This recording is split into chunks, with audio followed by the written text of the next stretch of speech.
Hi everybody, it's Honest John again. Now, over the past few days, I've been watching the news and you see a whole lot of demonstrations protesting the election of Donald Trump. And many of those protesters were young, college age, the millennials everybody's been talking about.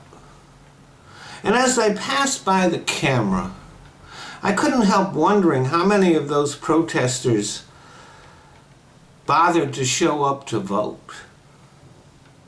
Had plenty of energy to go out and march afterwards, but did they actually show up to vote?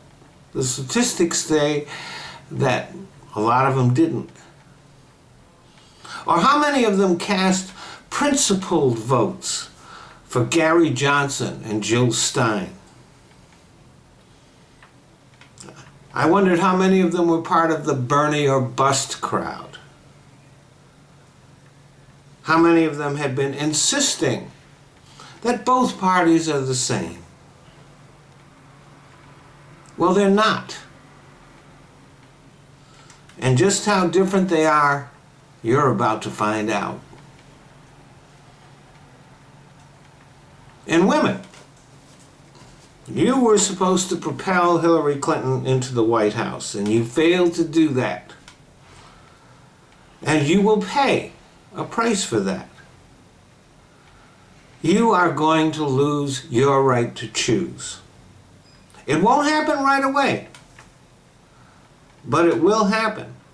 And at the same time, it's going to be a lot harder for you to get birth control.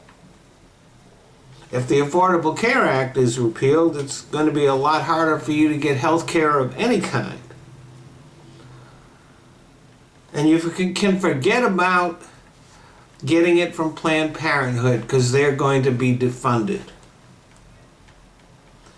So they'll do their best, but they're just not going to be able to do as much as they've done now.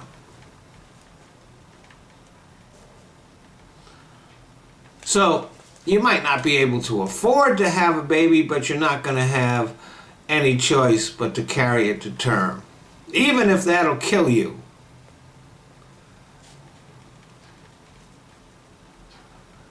But don't worry, you can distract yourself by taking care of all those kids you didn't really want. So, if somebody grabs you by the pussy, just smile. That's just going to be the way it is nowadays. And besides that, it really is the least of your problems. Thanks for listening.